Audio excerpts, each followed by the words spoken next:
日本がソ連を仲介とした和平交渉に最後の望みを託していた頃、ソ連のスターリンはドイツの首都ベルリン近郊にあるポツダムに向かっていました。ここではアメリカのトルーマン、イギリスのチャーチル、そしてソ連のスターリンによる首脳会談が行われる予定になっていたのです。この会談の主な議題は戦後秩序のあり方についてでしたが、アメリカにとって最大の関心事は未だ抵抗を続ける日本の処遇でした。可能な限り少ない犠牲で日本を降伏させたい。そう考えていたアメリカはソ連も日本に対して参戦してほしいと期待していたのです。ソ連がこの要請を受け入れるかは不透明でしたが、スターリンは会談初日にあっさりとソ連は日本に対して参戦すると明言。これによりアメリカが抱えていた懸念は解消されました。しかしその翌日、状況は一変します。この会談と並行してアメリカ本国では原子爆弾の実験が進められており、その実験が成功したのです。原爆実験が成功したという本国からの報告を受けたトルーマン大統領は原爆の使用に確信を持ちました。そしてこれを日本に対する決定的な武器として投入する方針を固めます。ソ連に頼る必要がなくなった。原爆を使えばアメリカが主導する形で日本を降伏させることができる。そう考えたからです。この会談の結果、日本に対する降伏勧告がアメリカ、イギリス、中国の名義で発表されました。これがポツダム宣言です。宣言の内容は降伏条件を具体的に列挙したもので、軍国主義の除去、領土の制限、軍隊の武装解除、戦争犯罪人の処罰、民主主義の復活と強化、経済の非軍事化、さらにこれらの目的が達成されるまでの間、日本の領土は連合国による占領下に置かれることが示されました。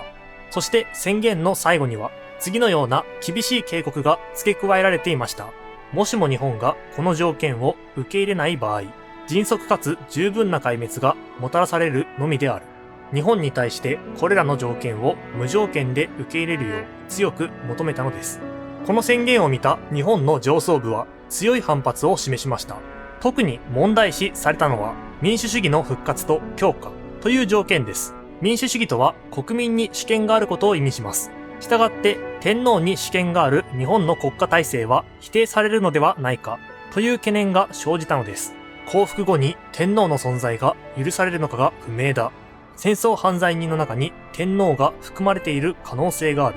これでは国体護持の確証が持てない。こんな条件では降伏できない。戦争を続けた方がマシだ。そのような主張が多数を占めていきます。さらにこの宣言がアメリカ、イギリス、中国の名義で出されたことも問題でした。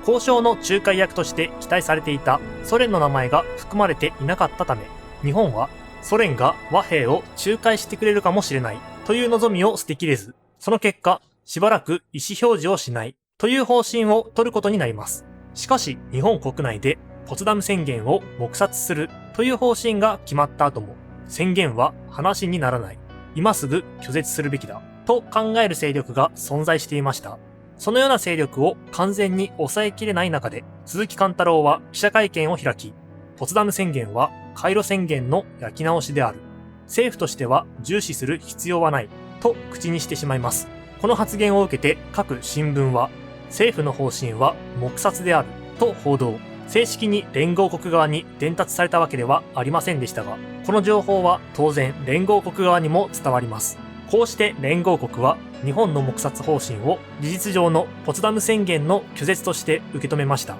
日本はポツダム宣言を拒絶した。迅速かつ十分な壊滅あるのみである。そのような考えから行われたのが広島に対する原子爆弾の投下でした。落下傘で投下された原子爆弾は上空約570メートルで爆発すると、広島市を一瞬のうちに飲み込んで約10万人を殺し、市街地は焼け野原となってしまいます。その後には不気味なキノコ雲が1万メートルの上空にまで巻き上がり、爆心地から半径500メートル以内の人々は 96.5% が即死。以下半径1キロ、2キロ、3キロと即死率こそ減少しましたが、生き残った人々は爆風で地面に叩きつけられ、光を浴びた皮膚は剥げ落ち、火傷とガラスの破片などで全身血まみれになります。さらにその放射能の被害は以後何年にわたっても続き、多くの人々が原爆症に苦しみました。この瞬間から被爆者たちの長く厳しい戦いが始まったのです。もはやそれは兵器という概念を超えた全く新しい破壊の象徴となったのでした。このアメリカによる原子爆弾投下を受けてソ連も動き始めます。参戦する前に戦争が終わってしまう。そうなれば太平洋で利益を得る機会を失う。そう考えたソ連は予定より1週間早く日本に対して宣戦布告、日ソ中立条約を破棄して南樺太と満州国へと侵攻を開始します。すでにソ連は中立条約の不延長を通告していたため、この動き自体は日本にとって想定外のことではありませんでしたが、条約には破棄通告後1年間は有効という取り決めがあったため、この行動は明らかな条約違反でした。こんなに早くソ連が参戦してくるとは考えていなかった日本は不意をつかれ、満州国のあらゆる国境からソ連の大軍が侵入し、現地にいた日本人は蹂躙されていきます。もはや日本が取っていたソ連を仲介とした和平交渉という方針は完全に行き詰まってしまいました。残る選択肢は2つ。ポツダム宣言を受諾して戦争を終わらせるか、ポツダム宣言を拒絶して戦争を続けるかです。こうして日本の上層部は会議を開催し、ポツダム宣言を受諾するかどうかについて話し合いを行っていきます。この議論の中心となったのは、国体護持をどの程度確保できるのかという点でした。和平派の意見は、皇室の安泰が最も重要だ。降伏の条件は国体護持のみとすべきだ。という国体護持の一つの条件で降伏を受け入れるというもの。これに対して継戦派の意見は、ポツダム宣言の条件では国体護持はできない。3つの追加条件が必要だという国体護持プラス3条件で降伏を受け入れるというものです。この3条件は何かというと、自主的武装解除。つまり武装解除は自分たちでやる。自国での戦争犯罪人の処罰。つまり戦争犯罪人の処罰は自分たちでやる。本土占領の回避。つまり占領軍の駐留は今後の交渉次第というものでした。要するにこの頃の継戦派は必ずしも積極的に戦争を継続しようとしていたわけではなく、降伏を発表すれば軍が暴走し内乱になる危険がある。部下の暴走を抑えなければならない。軍隊を保全しない限り秩序ある降伏は不可能だという考えだったのです。しかし国体護持と追加の3条件という要求では事実上ポツダム宣言を受諾しないのと同じです。このためそのような条件では交渉は決裂するという反対意見と、まだ一戦は交えられるという意見がぶつかって議論は平行線となってしまいます。そのような議論が続く中、長崎に2個目の原子爆弾が投下されました。長崎で広がった地獄絵図は広島と同じく凄惨なものであり、爆心地周辺の人々が焼け焦げ、町全体が瓦礫と化し、約7万人の人々が一瞬で死んでしまうという悲劇が再び繰り返されたのです。早く降伏しないと日本人を抹殺する。そのような強い意志が連合国から再び示されました。しかしそれでも日本の意見はまとまりません。即時降伏に反対する人々の頭の中には、玉砕や特攻で命を捧げた幾百万の英霊の手前、今更降伏して生き恥をさらすぐらいなら死んだ方がマシだという思いがあったのです。降伏か継戦か、日本は依然として揺れ続けていました。そうは言っても結論が出ない話し合いをいつまでも続けるわけにはいきません。そこで総理大臣の鈴木貫太郎はついに最後の手段に踏み切ります。昭和天皇のご聖断を仰ぐ決断をしたのです。従来の慣例では天皇が臨席する御前会議は閣議の意見が統一されてから開催されるものでした。しかし今回はこの慣例を破り、意見が一致しないまま御前会議を開催したのです。こうして昭和天皇の前で和平派が主張する単一条件での降伏と、継戦派が主張する国体護持プラス3条件での降伏が説明され、鈴木貫太郎が意見が一致しない以上、聖断を仰ぐほかありませんと発言。これを受けて昭和天皇はついに口を開きました。今の日本は本土決戦でアメリカとイギリスを撃退できない。これ以上戦争を続ければ日本民族が滅ぶ。戦争を終わらせたい。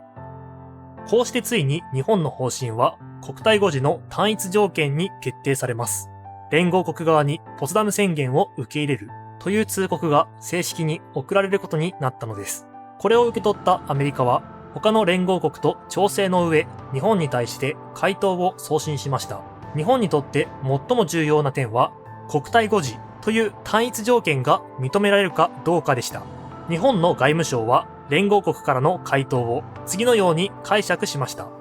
降伏の時より天皇の権限は連合国軍最高司令官の制限のもとに置かれる。最終的な日本国政府の形態はポツダム宣言に従い日本国国民の自由に表明する意思により決定されるべきものとする。つまり外務省はこの回答を天皇の地位は日本国民の自由意思で決める。ただしポツダム宣言の精神、すなわち民主主義に基づいたものでなければならないという意味で受け取り、国体誤字は事実上保障されたと解釈したのです。しかし、この回答には問題がありました。be subject to という表現が曖昧で、制限のもとに置かれると読むことも、従属すると読むことも可能だったからです。この曖昧な表現をめぐり、日本国内では再び解釈をめぐる対立が発生。be subject to は制限を意味する。制限の下で日本国民が天皇の地位を決めるなら、事実上国体誤字は保障されたと主張する人々と、be subject to は従属を意味する。つまり天皇が連合国に従属させられる。これでは国体誤字は難しいと主張する人々の間で見解が分かれ、議論は再び平行線をたどることになりました。しかし現実的な問題として、ポツダム宣言を受け入れなければ天皇制を誤字するどころか、かえって破壊される可能性がありました。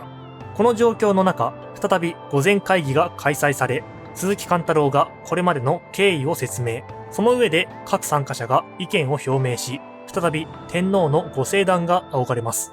国体については連合国も認めていると思う。その点で私に不安はない。しかし陸海軍は大きく動揺するだろう。この気持ちをなだめることは相当困難なことであろうが、陸海軍大臣は共に努力し、よく収まるようにしてもらいたい。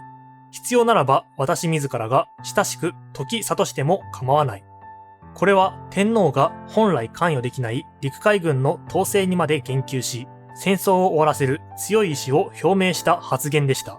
こうして日本政府はポツダム宣言の受諾を正式に決定。これによりアジア太平洋戦争は日本の無条件降伏という形で終結しました。そして約6年にわたった第二次世界大戦もここに幕を閉じたのです。